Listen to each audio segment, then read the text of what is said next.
नमस्कार। आज हम अकार्बनिक रसायन विज्ञान के सबसे जरूरी चैप्टर्स में से एक यानी केमिकल बॉन्डिंग की बात करने वाले हैं। इसमें भी हम खास तौर पर उन टॉपिक्स पर फोकस करेंगे जो एग्जाम्स में बार बार पूछे जाते हैं। तो सबसे पहले ये देखते हैं कि सवाल आते कहाँ से हैं। पिछले कुछ सालों के पेपर्स देखें तो पता चलता है कि 35% सवाल सीधे सीधे हाइब्रिडाइजेशन और ज्योमेट्री से आते हैं और 20% डाइपोल मोमेंट से। मतलब आधे से ज्यादा पेपर तो बस इन्हीं दो टॉपिक से बन जाता है। तो जाहिर है अगर ये टॉपिक्स इतने जरूरी हैं तो हमें इनसे जुड़े सवालों को हल करने के सही तरीके भी पता होने चाहिए। चलिए शुरुआत करते हैं हाइब्रिडाइजेशन के कॉन्सेप्ट से। सारी कहानी शुरू होती है स्टेरिक नंबर से। ये बस एक सिंपल सी गिनती है, लेकिन ये हमें किसी भी मॉलिक्यूल के स्ट्रक्चर के बारे में लगभग सब कुछ बता देती है। तो सवाल ये है कि इसे निकालते कैसे हैं। इसका एक सीधा साधा फॉर्मूला है। ये एक भरोसेमंद स्टेप बाय स्टेप तरीका है जिससे किसी भी आयन या मॉलिक्यूल का स्टेरिक नंबर पता चल जाता है। अब सबसे मजेदार बात यह है कि जैसे ही ये एक नंबर यानी स्टेरिक नंबर पता चलता है, हमें सीधे सीधे हाइब्रिडाइजेशन और इलेक्ट्रॉन ज्योमेट्री का पता चल जाता है। मान लीजिए स्टेरिक नंबर 4 आया तो हाइब्रिडाइजेशन sp3 ही होगा और ज्योमेट्री टेट्राहीड्रल। ये इतना सीधा कनेक्शन है। और यहीं से एक बहुत ज़रूरी बात निकल कर आती है, एक ऐसा कन्फ्यूजन जो अक्सर होता है, और वो है ज्योमेट्री और शेप के बीच का फ़र्क। देखिए, फ़र्क बहुत सिंपल है। ज्योमेट्री में हम सब कुछ देखते हैं, बॉन्ड बनाने वाले इलेक्ट्रॉन पेयर भी और अकेले रहने वाले लोन पेयर भी। लेकिन जब हम शेप की बात करते हैं तो हम सिर्फ उन एटम्स पर ध्यान देते हैं जो असल में हमें दिखते हैं। इसको समझने के लिए अमोनिया का एग्जाम्पल लेते हैं। इसका स्टेरिक नंबर 4 है, मतलब इसकी इलेक्ट्रॉन ज्योमेट्री टेट्राहेड्रल है, और जो लोन पेयर है वो उन 4 में से एक जगह ले लेता है। पर असली खेल अब शुरू होता है। अगर हम उस अदृश्य लोन पेयर को नज़रअंदाज कर दें और सिर्फ एटम्स की पोजीशन को देखें, तो जो शेप बनता है वो होता है ट्राइगोनल पिरामिडल। तो सवाल उठता है कि ये फर्क आता क्यों है। ये सब रिपल्शन यानी प्रतिकर्षण का खेल है। लोन पेयर ज्यादा जगह घेरते हैं और बॉन्ड पेयर से ज्यादा जोर से एक दूसरे को धकेलते हैं, जिससे मॉलिक्यूल का फाइनल शेप थोड़ा सा बदल जाता है।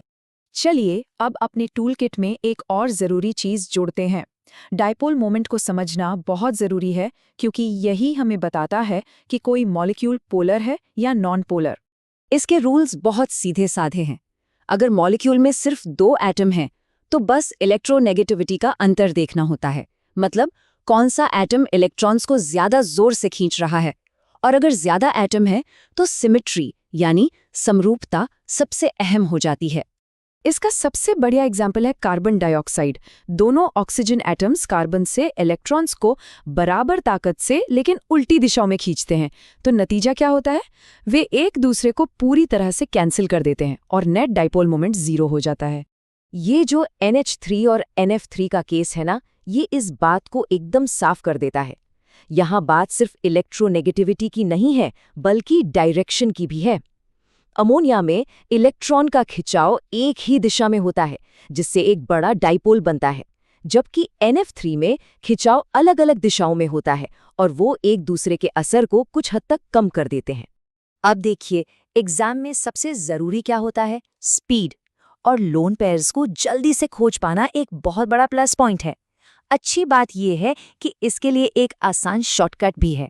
इस फॉर्मूले का फायदा ये है कि आपको पूरा स्ट्रक्चर बनाने की जरूरत ही नहीं पड़ती। आप सीधे सीधे लोन पेयर्स की संख्या निकाल सकते हैं। चलो इसको टेस्ट करके देखते हैं। पानी के लिए फॉर्मूला हमें देता है 2 लोन पेयर, अमोनियम आयन के लिए 0 और सल्फर डाइऑक्साइड के लिए 1 लोन पेयर। देखा, एकदम सही काम करता है। तो ठीक है, अब हमारे पास सारे टूल्स हैं। अब देखते हैं कि इन सब का इस्तेमाल एक ट्रिकी एग्जाम क्वेश्चन में कैसे होता है। एक ऐसा सवाल जिसमें अक्सर लोग फंस जाते हैं। ये सवाल एक पुराने पेपर से है। देखने में बड़ा सीधा लगता है, पर इसमें एक ट्विस्ट है, एक जाल है। अगर हम अपना shortcut formula central iodine atom पर लगाएं तो जवाब आता है 3 लोन पेयर, और ज्यादातर लोग यहीं पर 3 को आंसर मानकर आगे बढ़ जाते हैं। लेकिन यहीं तो वो प्याज है। सवाल को फिर से ध्यान से पढ़िए। सवाल में पूरे आयन में लोन पेयर्स की कुल संख्या पूछी गई है, ना कि सिर्फ सेंट्रल एटम पर। इसका मतलब ये हुआ कि हमें जो 2 साइड वाले आयोडीन एटम हैं, उनके लोन पेयर भी गिनने होंगे और उन दोनों के पास भी 3-3 लोन पेयर होते हैं। तो अब इन सबको जोड़िए, 3 सेंट्रल एटम के और 3-3 दोनों साइड वाले एटम्स के, यानी कुल मिलाकर सही जवाब हुआ 9। तो इससे सबसे बड़ी सीख क्या मिलती है? यही कि तेज रफ्तार एग्जाम में सिर्फ फॉर्मूले जानना ही काफी नहीं है। सफलता इस बात पर निर्भर करती है कि सवाल को कितनी बारीकी से पढ़ा और समझा गया है। तो अगली बार जब कोई सवाल देखें तो खुद से पूछें, ये असल में पूछ क्या रहा है?